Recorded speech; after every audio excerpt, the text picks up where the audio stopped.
getting your start, it sounds ridiculous, but I actually recommend looking, like, just Google Copic blog, because Copic sponsors scrapbooking moms to do blogs. Right, I know you smile, but they will cover these very basic techniques that everyone should know how to do, like feathering. Feathering is how you get those gradients. You could go from bright yellow to dark blue.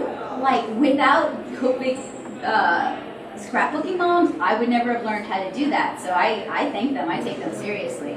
And they pay those girls, so they have access to better supplies. So you can see them use the supplies before they invest in them. Like, I watched this amazing tutorial on using the Copic airbrush system, and then while I was in Japan, I found a good deal on it, and I picked one up. But if you're looking for paper recommendations to go with your Copics, I use Plate Bristol, and I'm kind of a fan of that. I like how it works with it. Some people use the Copic alcohol marker pads. It tends to pool on top of the paper, and there's some things you can do with that. I can't work with it because I rework my stuff a lot. But for people who work really fast, it's great because you get those instant vibrant colors. I use semi-smooth Bristol. The Bristols just have different finishes. Yeah, this is semi-smooth. And I like semi-smooth. Plate kind of has so it's very smooth, very slick, and things sit on top of it. It's actually way at the back. Here's some Copic. I use semi-smooth. The problem is it uses a lot of ink because it sucks that ink into the paper like crazy. But I like it because it blends better. It doesn't sit on top of the ink. Something I think everyone should know that isn't really mentioned when you're doing Copic and watercolor work is you can't use correctional fluid and rework it. It's just never going to be the same. So sometimes you just have to eat that mistake, and if it's like something vital that ruins the piece, you have to take that into consideration. If it's like something in the background that no one's really going to look at, just don't worry about it, keep working, and you can kind of use the color to fix it too. Copics and watercolors, you can vanilla that. Is you can use Copic like kind of keep pushing it, or like in their blender. But their blender will get back up, but then you let it dry. Yeah. But I mean, if it's something yellow and you accidentally get glue in it, it's gonna come out. I've salvaged it. It wasn't like the best thing ever, but you know those paper dolls at my table, her yellow dress got red in it. Yeah. I said red. I said blue.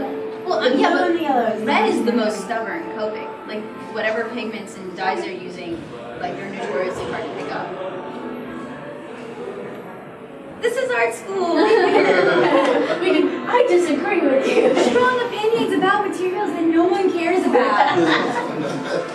Except us. It's like life or death. This is like, we don't go out and talk about like video game things. We go and talk about just sometimes, but not like other people do. Yeah. Yeah, comics has kind of taken over my life. I used to really like video games, and now I can only play the portable console stuff because it's the kind of thing I can play standing in line at the supermarket. Yeah. I don't have 2 hours in my evening to play video games anymore. Or I play games like Journey or Bastion, which takes 2 hours to play the whole thing. To finish that thing.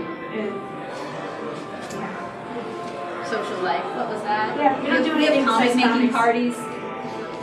That's the other unfortunate truth of comics is if you really like it and you really want to do it, it will take over your life. Yeah.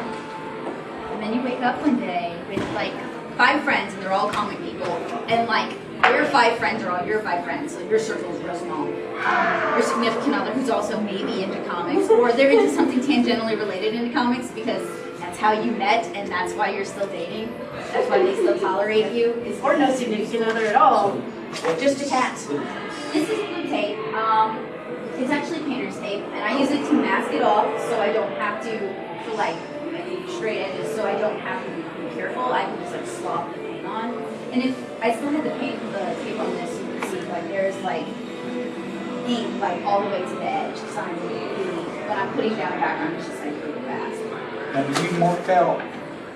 Do you actually draw like where your animals going to be? Yeah, I do. I wish I had paper. I remember doing that when I took drafting in high school. And it was like, well, those drafting skills are going to be huge.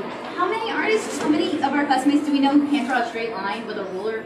All of them. Enough of them that it's embarrassing. Or like their buildings are all lopsided because they can't figure out how that goes.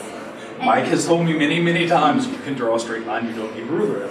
Oh, no, use a Oh ruler. man, I Use don't a know, ruler. Heidi. If he can whip those perspective lines Yeah. out without a Well, ruler, yeah. that save so much time. That's true. But I mean, this is what a rough page looks like before I get to all of this. So, yeah.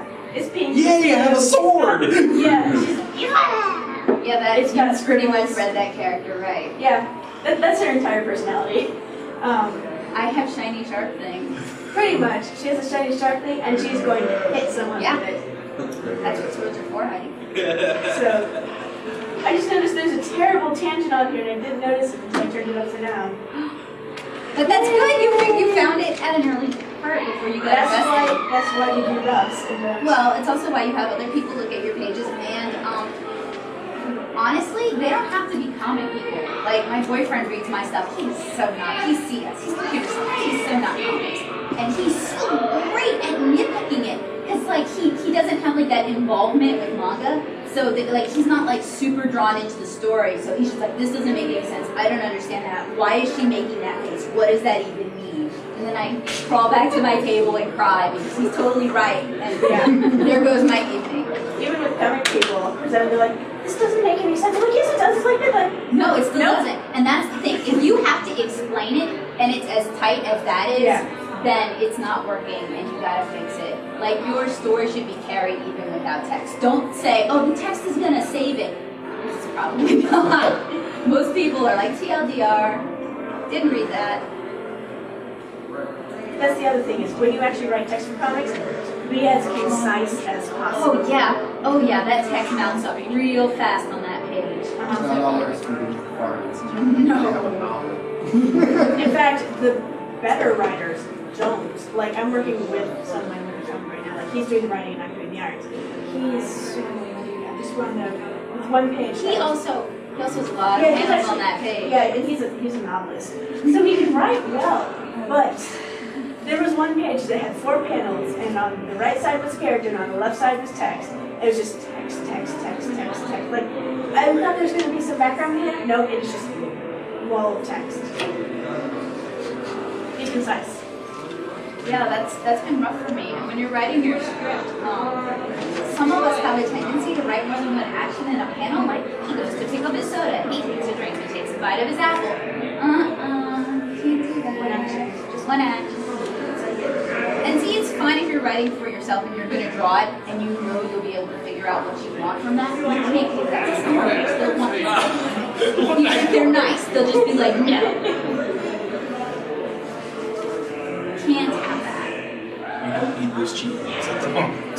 Right. Oh, you like your tea? That's too bad. That's true. Comics induce rage. It's those long hours and the little sleep and the little pay and What pay? You pay? no money. You make it sound like it's a miserable life. We love it. Like, Yeah. it's so miserable that if we didn't love it, we would love it. And you do get paid for comics. Like, You can. You can. For comics. you could be. A You viable could be. option. I can't Brian think- Lee O'Malley. Brian Lee O'Malley. And Leia Golden Egg that everybody likes, that came out at just the right time and has ruined it for all other manga style artists. Seriously, I'll show my stuff to editors. Our stuff looks nothing alike. And they're like, oh, so you really like Brian Lee O'Malley? I hate Scott Pilgrim. Like, I hated it when I read it and no one had compared my work to it. I hate it like 7,000 times more. Like, I wish you'd walk off a cliff so the rest of us could get on up with our lives. And that's a big problem if you're talking to not Oni Press. Oni Press is really dope.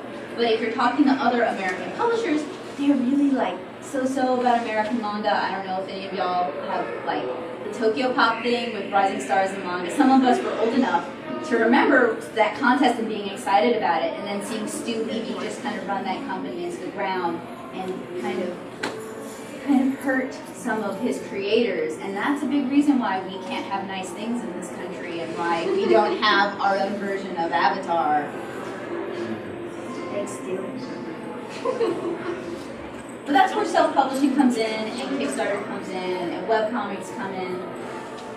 There's a lot of manga-style webcomics that are really popular. And if you can show that you're popular and you have an audience willing to give you money, publishers are willing to look at you. The girl who does Cucumber Quest, you don't know, first second was like seriously checking her out because they love her art. And then she did a Kickstarter and raised like $60,000. And for a second was like, we can't match that. Like, there's nothing we can offer her that, because they're kind of a smaller company. So there's always that. He's not manga. No, can't draw, but somehow millionaire. Right, Kind of makes me a lazy. Oh, I'm sorry. We wanted females with spines today. Spines on No, the we back. can't provide those for you. Oh, wait, feet. I can give you feet. I'm sorry, Marcy never did that. I heard a tree trunk though, that's okay, right? A tree trunk? With full of naughty They're covered in It's so gross. Like that kind of form like makes me gnash my teeth. Oh, I can't look at his stuff. It's gross. Oh, you want Captain America's chest to be like this? That's a refrigerator. It's a cold one. Oh, it's like he's like Bender or Funky. Oh, have some soda. He's got, instead of a navel, he has a spigot, and he just with root beer. That could be taken the wrong way. Let's play the game. Guess how much sleep I had. So, are there any other questions? I think you covered everything. Hooray. If you guys, have more questions or want to, stop by with work and stuff, we'll be out of Sally. Yeah, we're kind All of captive day. audiences. Yep. Until 6, when we have another panel. Yeah, we're doing a self-publishing panel at 6. She's going to talk about InDesign, which is the devil if you're new to it, and then it becomes your best friend because it makes things easy. And we'll bring in some examples of garage publishing, which is just like stuff you take to Kinko's and you staple in your house and you sell it at a con for like $1. And I guess we could talk about what kind of cons those sell well at, because they're a tough sell at anime cons. Or whatever questions you guys have. That's right. Yeah. Whatever you throw at us. The we're talking about the refrigerator for chests and everything. Last night I was in here for the bleach panel. Somebody was like, he has no feet. It was a picture of Ichigo. The guy that was doing the panel was like, yes, but just above where the end of the kimono, or the end of it, all of his like muscles like this big. It's like, I don't need feet. I have, and it's like sticks is what it looks like. And I was like, that's just wrong. Well, that's like one of the big differences between the manga industry and the U.S. comic industry. It's 18, 22 pages. Like, Kubo has assistants, so it's kind of hard to feel sorry for him. To 18. Not 22, is it really? Yeah, it's 22 for a US comic. I usually read, I read Tanks, so I don't know what the pages are. But they have a much shorter schedule than I have. So out of curiosity, what are y'all's like favorite or what you would consider your favorite manga? One Piece. Soul in it. Messiah. He has such a beautiful style. Magical Lyrical Novel, any for me. Doesn't matter who does it, just give me more of that setting and I'm happy. Oh, I did bring my pencils. They were over here. Thank you guys for coming. I know, it's like, An there's gonna be impressive crowd. We nobody gotta finish here. us and crickets. We would have talked to each other for 2 hours about how That's medicine. amazing. And then we would bickered over our tugs even more. Yeah. So where do you find like the giant notebook? Thank you guys. You're welcome. We have, thankfully in Savannah, because it is an art school town, we have a lot of art supply stores, and you can get them, they're just portfolios. You can also order them online at like dicklick.com or Michael's has some. I don't know if they have the bigger ones. I got a small bear one once with like a 50% off coupon because Michael's is a low price. Hobby Lobby. I always forget about Hobby Lobby. The last time that I went was with Mike like last year. They had like a sketch pad that I swear you could have like done a city. It's like this by this, and I'm like, all you could do is pad it and give it and have like a blanket and you would have a. You could live on it, and it probably costs that much. It was like 20-some bucks. Oh, that's not bad. I don't know. Like 20, 25 bucks. I mean, That's it not was, and it was probably not that thick, maybe. weirdly, or at least to me, it was weird because I don't understand like the whole sizes, but like the coiling on it was huge. Yeah. But like most of the sketchbooks I've ever seen, the holes like is maybe just a fraction bigger than the actual paper. Yeah. But this one was This ginormous. this was like, you know, my size fist to like your size arm. Just like, no. It's like, why do I need like, it's like, why